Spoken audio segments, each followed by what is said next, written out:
Hello everybody, it's your boy Lil Spunks here coming with another JJK video, aka Jujutsu Kaisen, explaining why JJK is my favorite new gen anime. I know this is a very debatable topic and I know everybody got their own opinions on which are their favorites. You got people that love Demon Slayer or Black Clover, My Hero. I don't really have an opinion on Chainsaw Man because I only seen the first season and I didn't read the manga, but a lot of people have Chainsaw Man as their favorite, and even Boruto has its fans, and would argue that Boruto is the best new gen anime. Just go look at Twitter or TikTok. It's a very toxic place and there's a lot of Boruto fans there, but nevertheless, it all comes down to people's opinions and expectations on their own new gen anime. And I love JJK because it does have typical shonen tropes, but it still has a uniqueness to it that I feel separates itself from other new gen shonen.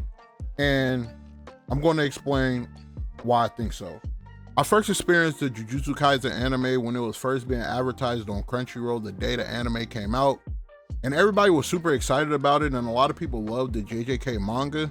And in the beginning, I did feel some Naruto and Bleach feels that stuff like My Hero Academia and Black Clover had. And I was kind of getting sick of the Naruto Bleach format that these new gen Shonen Jump animes and mangas were heading. But that was also why I love JJK so much, because they have certain expectations that you would expect to have in typical shonen and have typical shonen tropes. Like, don't get me wrong, JJK does feel like Naruto and Bleach had a baby, but JJK also have you expecting something that wouldn't happen in Naruto and would completely throw a curveball at you. Like when I first saw JJK and they had Junpei in the opening, like he was a part of the gang, and Mahito just basically killed them, I was shocked and I didn't think it was real. I was in disbelief. And then another event that happens where I'm not going to spoil anything, but say like this, say if like Sakura would have just died in Naruto, you'll be like, whoa. And JJK has moments like that I love and think they push buttons that other new gen shonen don't push. And to be real, a lot of shonen don't push. Like, I love One Piece, but One Piece haven't had real stakes since Ace died. Like, they have deaths and stuff in flashback, but in actual time, it hasn't been any real stakes in death. I mean, you could say Ashura Doji and Izo, but like, I'm talking about like prominent players in One Piece. There's no, actual stakes in that. And another thing I appreciate is that a lot of new gen shonen use the Naruto format when they have demons inside them and they figure out ways to change the way they feel with the Talk No Jutsu format. JJK is not like that. Sukuna is 100% evil. He has done some super unredeemable things. Spoiler, he straight massacred people in Shibuya and took over Fushiguro's body to kill his sister so he would break him down. Sukuna is just an evil dude. And I love it. It's different. You see a lot of people, Black Clover, the devil wasn't evil, but it still has some Naruto format in it. Kurama changed and they're even trying to do a Boruto. So yeah, that happens a lot. Jujutsu Kaisen also stays in tradition of a typical battle shonen, which was one of my biggest criticism of Demon Slayer, because I feel like that it had it, but it didn't fully execute it well. I feel like it executed it pretty poorly, if you ask me. JJK, I feel, explained sorcerers, curse users, and curse spirits, and how it works very good. It makes sense, like how Yuta's whole creation of curses, and it works super cool. And Gojo and his infinite void, and I just really love the power system in JJK.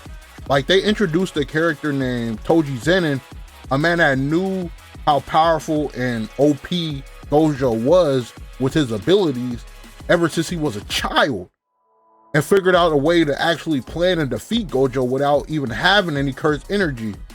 And it wasn't just outsmarting Gojo, that was the key. It was Gojo's confidence and Gojo's rookie mistakes that Gojo didn't know that could, because he was more powerful than anyone he came across and made him vulnerable to lose. Like, is it a perfect anime or manga? No. Does it have flaws? Yes. Does it feel unoriginal in some points? Yes, it does. But it's also things I really love about JJK, and I feel it's more unique than other new gen shonen. I mean, Demon Slayer is unique in his own way, but I just think as a shonen, JJK executes a lot more things better than Demon Slayer. And JJK, for a shonen, it gets pretty dark, something which is also a plus, because I'm a huge fan for certain seinen like Berserk, Vinland Saga, etc. But yeah, that's why I feel that Jujutsu Kaisen is the best new gen shonen. Like I said, there's always people with their own opinions, and you know, I would really appreciate it if you guys liked and subscribed and show love. I worked very, very hard on this video. It took me a whole month to do this by myself. I don't have an editor or nothing like that. And if you like videos like this, let me know so I can bring more to you. I would really like to do different stuff like Naruto, Dragon Ball, even stuff like Demon Slayer if you want me to. But thanks everybody for watching. Like and subscribe, and peace. We out.